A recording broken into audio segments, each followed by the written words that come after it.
Bienvenue sur ma chaîne. Aujourd'hui, je vous raconte l'histoire d'un monsieur qui s'est rendu compte qu'il n'avait pas la chance. Alors, pour trouver sa chance, il avait bon jugé d'aller contacter le grand sage.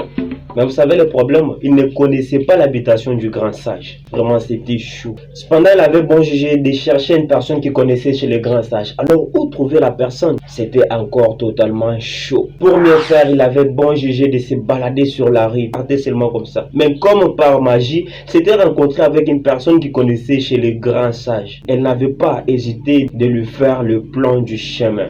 Et voilà, lorsqu'il a eu le plan du chemin, il n'a pas perdu le temps parce que ce qu'il avait, c'est seulement d'aller voir les grands sages et il a entrepris dans sa marche. Les gens ont marché très longtemps et arriva dans une forêt. Lorsqu'il est arrivé dans une forêt, soudain il voit un lion. Le pauvre eut peur. Et voilà le lion qui lui dit: n'aie pas peur, je ne te mangerai pas. Regarde-moi bien, cela fait 6 mois que je ne mange pas. Voilà l'homme qui regarde le lion et remarque qu'effectivement le lion était maigre. Voilà l'homme qui se souvient d'un proverbe qui dit: lorsque tu attaches l'herbe à la chèvre ou soit la chèvre à l'herbe, c'est toujours l'herbe qui est mangée. Mais lorsque le lion a remarqué que l'homme a toujours peur, voilà le lion qui lui dit: non, je te le jure, je ne te mangerai pas. Voilà l'homme qui regarde le lion et dit: ah ouais, je vois que vous les lions, vous avez les problèmes alors. Et le lion qui dit à l'homme: n'oublie pas que chaque chose qui vit a toujours des problèmes. Et comme les animaux vivent, elles ont aussi des problèmes. Voilà l'homme qui regarde les lions et dit: voilà, ça tombe bien parce que lorsque je pars voir les grands sages afin de lui demander où est-ce que je peux trouver ma chance. Alors je lui dirai de ton cas, afin de demander aux grands sages qu'est-ce que tu peux faire afin de retrouver l'appétit. Voilà, le lion était totalement surpris et dit: est-ce que tu le feras pour moi? L'homme qui lui répond: ouais, comme je serai auprès du grand sage, ça ne me coûtera absolument rien. Le lion était totalement gentil avec l'homme et il dit à l'homme: va, alors je t'attendrai ici jusqu'à tel point, tu reviendras. Voilà, l'homme recommença sa démarche.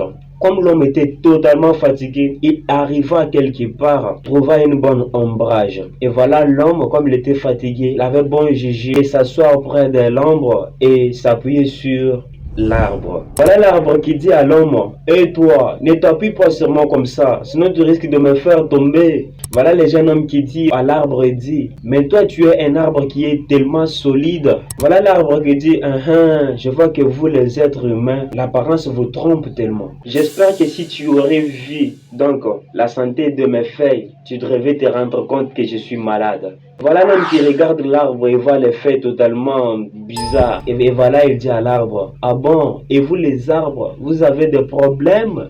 Voilà l'arbre qui dit: bon, tout ce qui vit a des problèmes. Et comme les plantes vivent, elles ont aussi des problèmes. Voilà l'homme qui regarde l'arbre et dit: bah, ça tombe bien parce que lorsque je pars voir les grands sages afin de lui demander qu'est-ce que je peux faire pour retrouver ma chance. Alors j'irai lui demander pour savoir ce que tu dois faire afin de te guérir. Quand l'arbre a entendu ça, il était totalement surpris et il dit: est-ce que réellement tu le feras pour moi?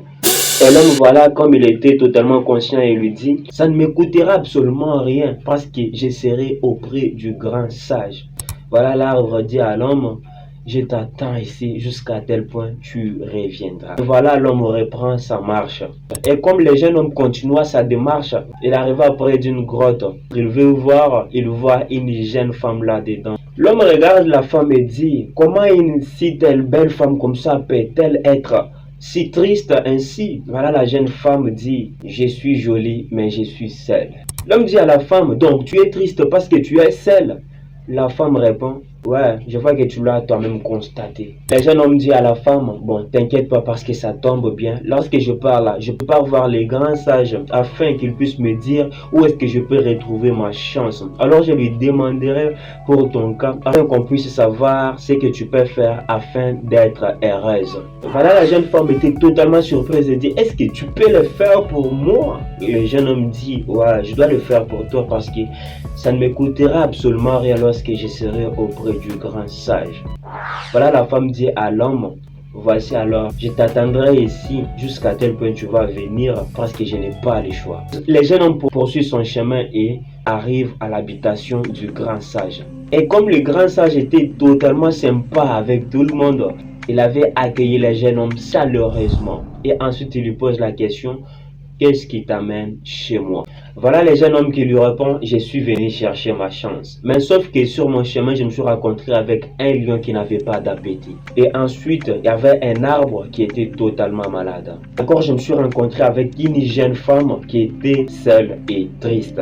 Bon, le grand sage lui dit, on va commencer avec la jeune femme. Lorsque tu arriveras auprès de la jeune femme, tu vas la dire que pour qu'elle soit heureuse, elle a qu'à se marier avec le premier jeune homme qu'elle rencontrera en route. Et si elle s'est mariée au jeune homme, elle sera heureuse et le jeune homme sera aussi totalement heureux.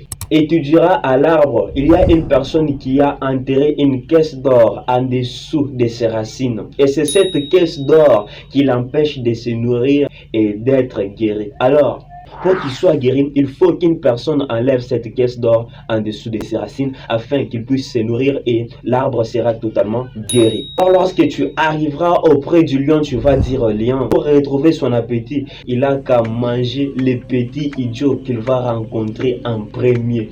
C'est pendant qu'il retrouvera son appétit. Voilà, le jeune homme regarde le grand sage et dit, mais pour mon cas, qu'est-ce que vous me dites de faire? Le grand sage regarde le jeune homme et lui dit, mais pour toi c'est simple, tu n'as qu'à courir parce que ta chance est devant.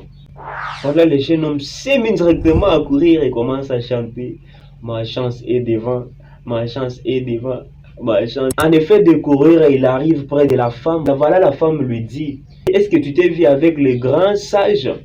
Voilà le jeune homme qui lui dit, ouais, je me suis vu avec le grand sage. Il m'a dit juste que toi, tu n'as qu'à te marier avec le premier jeune homme que tu rencontreras. Cependant que toi, tu seras heureuse et le jeune homme sera totalement heureux. Voilà la jeune femme qui dit à l'homme, mais c'est toi le premier homme que je me suis rencontré avec. Alors, on n'a qu'à se marier nous tous deux. Le jeune homme regarde la femme et dit, je vois que tu es malade dans ta tête là. Le grand sage m'a dit que toi, tu n'as qu'à courir parce que ta chance est devant.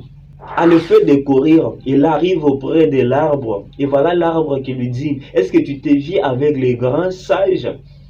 Voilà, le jeune homme lui dit, ouais, je me suis vu avec les grands sages. Les grands sages m'a dit, toi l'arbre, il y a une personne qui a enterré une caisse d'or dans tes racines. Et c'est cette caisse d'or qui t'empêche de te nourrir. Alors pour faire, il faut qu'une personne vienne enlever cette caisse dans tes racines afin que tu puisses bien te nourrir et retrouver ta santé. L'arbre qui dit à l'homme, voilà, c'est toi l'homme qui est là. Tu peux enlever cette caisse d'or qui est dans mes racines pour que je puisse être guéri. Voilà le jeune homme qui répond à l'arbre.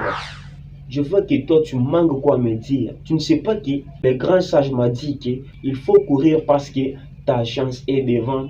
À force de courir, voilà, le jeune homme arrive auprès du lion. Voilà, le lion lui dit, est-ce que tu t'es vu avec les grands sages? Ouais, je me suis vu avec les grands sages, mais ton cas, c'est totalement grave. Voilà, là-bas, le lion était totalement déçu. Oh my God. Mais c'est grave avec quoi? Le jeune homme lui dit, bon, le grand sage m'a dit que toi, tu n'as qu'à consommer les petits idiots que tu dois rencontrer après en premier. Mais ici, on est dans la forêt. Tu vas rencontrer le premier idiot comment? Afin de retrouver ton appétit. Ha! Voilà, le lion regarde le petit jeune homme et dit, c'est toi le petit idiot. Allez, il prend le petit idiot et voit le jeune homme. L'idée que j'ai dans cette vidéo est que la plupart des gens négligent ce qui est à leur possession maintenant là. À des fois tu as un bon travail, mais tu négliges ce travail là afin de viser grand. Non mon gars, commence d'abord par améliorer ce que tu possèdes. Et lorsque tu améliores ce que tu possèdes, tu vas gagner ce qui est là-bas très loin. Travaille d'abord ton intérieur avant de viser l'extérieur. Travaille d'abord ce qui est en toi. Travaille d'abord ce que tu connais déjà faire. Continue d'abord à travailler avec ça et après tu vas appeler autre chose. C'est pourquoi on a toujours dit la profondeur appelle la profondeur. Pourquoi? Parce que la profondeur, lorsque tu as la profondeur en toi et tu continues à travailler sur ta profondeur là, ça va appeler d'autres profondeurs. Mais comment fait-il que tu négliges la profondeur qui est en toi, sauf que tu veux la profondeur qui est à l'extérieur? Tu risques, tu vas finir par mourir comme le petit a été mangé par les lions. Premièrement, considère d'abord ce que tu as en possession. Apprenez à vous réjouir avec ce que vous avez. Si tu as une personne qui t'aime énormément, prends bien soin d'elle parce qu'elles ne sont pas nombreuses sur le marché. C'est pourquoi dans toutes mes vidéos, j'aime souvent dire concentrez-vous sur ce qui est essentiel. Pourquoi je le dis? Parce que l'essentiel, c'est quelque chose qui se voit. C'est les choses qui sont palpables. C'est les choses que vous êtes capable de faire. C'est les choses qui coûtent énormément et qui peuvent changer votre vie. Arrêtez de viser là-bas aussi longtemps que ce que vous visez est dans vos mains. Voilà, tu as les talents, tu as telle chose que tu peux faire afin de changer ta vie. Mais le problème, c'est quoi? Commence d'abord par la considérer. Commence d'abord par la travailler. C'est par là que ma vidéo termine.